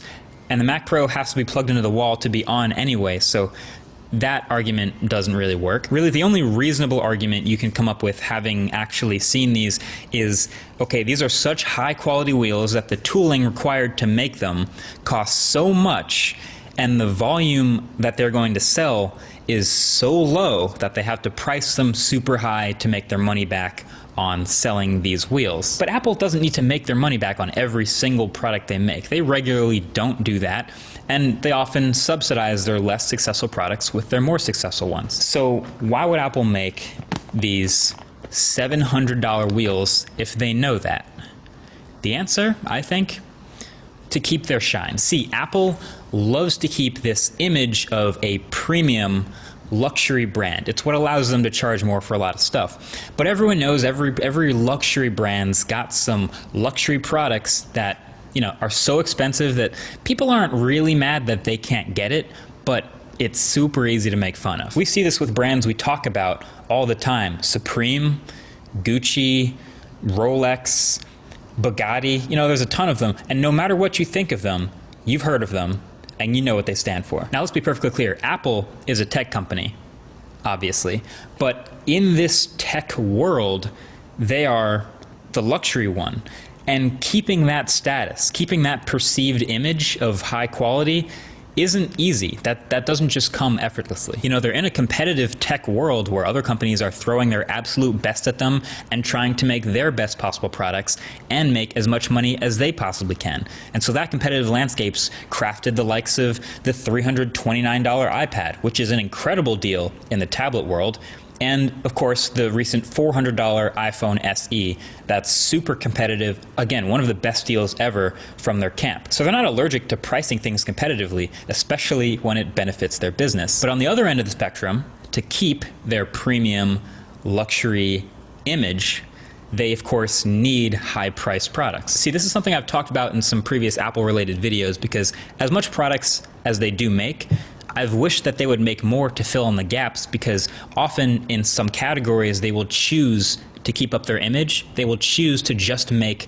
the expensive version of that thing. Like when making a desktop tower computer, they only make one, and they made the expensive one. Now there are many things that can change the perceived quality of an item, you know, the actual hardware quality and fit and finish and materials, and even the name and the design of the packaging, but the price is also one of those things. There have been studies done, and I'll try to link one of them below, where you put two essentially identical things next to each other and price one item higher than the other. And if you ask people which they think is the better, higher quality item, they'll pick the more expensive one. People literally just assume, with no other context, that the higher priced item is better. But here's the thing, competition is brutal, especially in tech. So you can't just raise all of your prices across the board and then boom, suddenly you're a luxury company. It's not that easy. So Apple is uniquely positioned in a way where they can be competitive where it matters, but then they can also, on the other end, sacrifice some products for the memes in the name of keeping up their luxury status. And I guess why not make something extreme while you're at it? Linus from Linus Tech Tips made a great video touching on a lot of this, which I'll link below, where he also brings up another great point. Tell me if you've heard this before. Media attention. All press is good press. Virtually every article written about the Mac Pro's crazy wheels mention other Apple products, shed light on the Mac Pro and on Apple's history, sometimes literally even list a couple other Apple products that you could buy for the same price as those wheels. So you can see how it feels like all press is good press. So Apple can choose to make that sacrifice with certain products. And the Mac Pro's wheels, that's a perfect place to sacrifice. Were you gonna buy these anyway if they were $200? If these were $25, were you gonna buy the Mac Pro's wheels? No. So this is a perfect no-brainer. You know what else is a no-brainer? The $1,000 monitor stand, the $300 coffee table book, the $17,000 gold Apple Watch. So while pretty much no one in their right mind should buy any of these, it makes perfect sense that they exist. And the more you talk about and comment about their crazy $700 wheels, the more Apple kind of just gets exactly what they want. More attention. Unless it's this video. Either way, that's been it. Thanks for watching. Hope you learned something. And I guess I gotta go find something to attach these wheels to now to feel like I spent them for good reason. It's probably not gonna happen, but either way, the merch also, by the way, is also on sale. All those links that I talked about are below the like button. Check them out. Thanks again for watching. Catch you guys in the next one. Peace. That was interesting. Makes a lot of sense, though. Yeah. It'd be good for a college marketing class. Yeah. I hope he washed his hands after he handled those. That guy must be fairly popular on YouTube, though. It was over 4.5 million views on that video.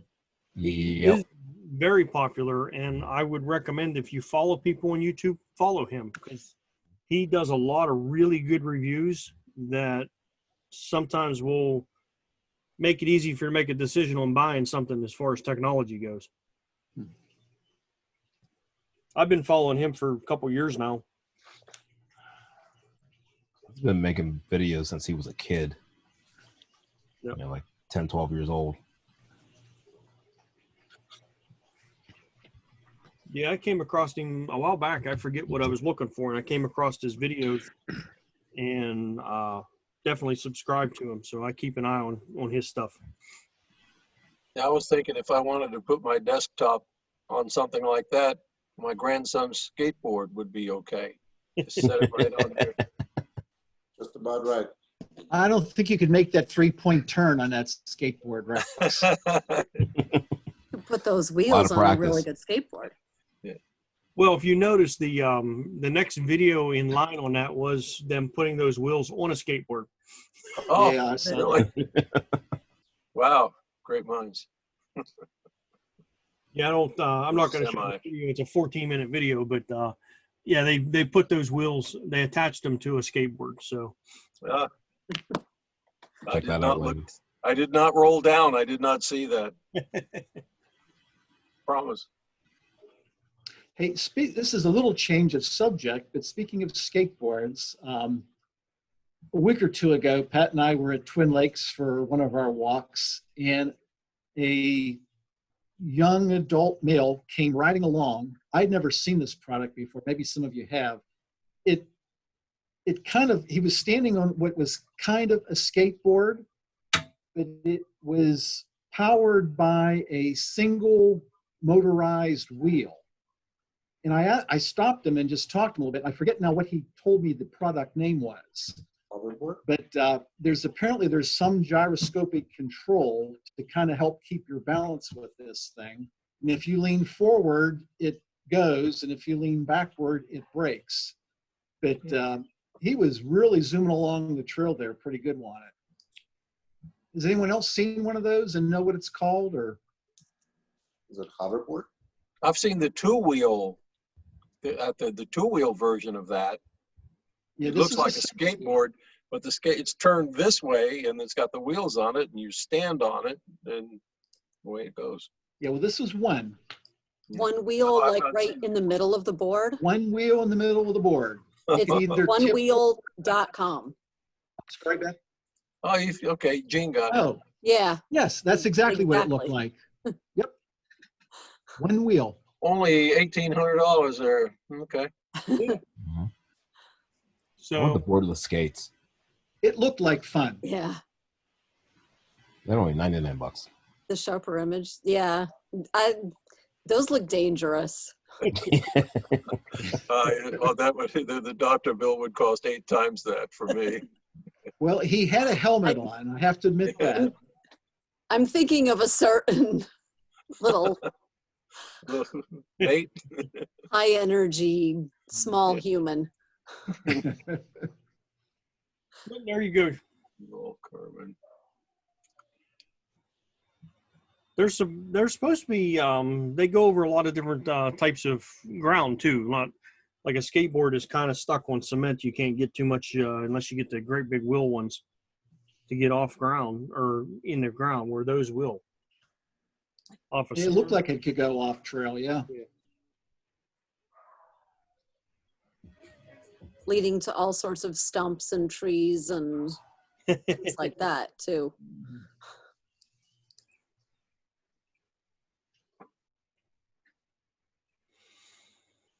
Oh, well, guys, it's 9 o'clock.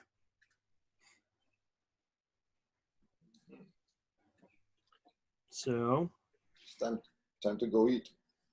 it is. It's time for me to go get my dinner. Eden Park? Yeah, we could go. It'd be a long drive for a lot of us to get there, but yeah.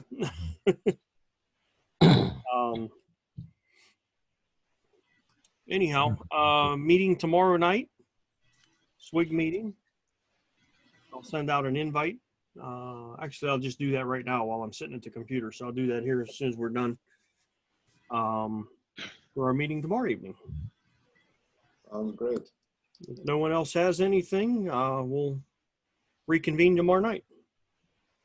Just a quick question, Brian. Sure. When you send out an email and you open up the email, you have two choices. You can either click on the little blue square that says join session, or there's a link string. A link that you can click on. Do you have to start up Zoom separately before you do one of those two things? You should have to. Clicking on that link should open it up for you. No. It made me update Zoom when I got on tonight. Yeah, there's new updates for Zoom, and there's a new update coming, I think, at the end of the month for Zoom again that they sent me a message on. But yeah, I mean, keep Zoom updated, but you should be able to just click on that and it'll open up automatically for you. Okay. Yeah. I will try that next time. But thanks for the tip. I will look for the updates. Yeah, they're updating a lot of stuff, and they just sent a thing out and said that basically everything has to have a passcode now, which I designed the link so that you don't have to worry about that. But if you don't have passcodes, they're not going to let you use Zoom anymore. But you guys don't have to worry about that. I've got that under control. I had to enter a password tonight. I did did have too. to enter a password tonight. Mm-hmm. I did not. The name ID as well as the password. Not. Yeah. I did not.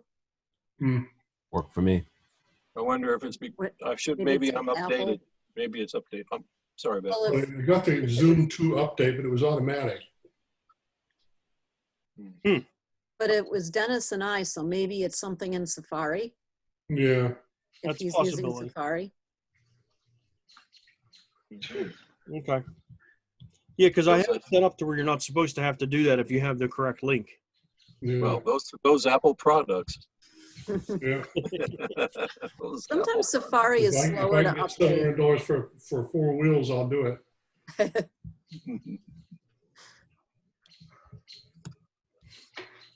All right, guys. Well, I guess we can call it an evening, and I'll see you guys tomorrow night.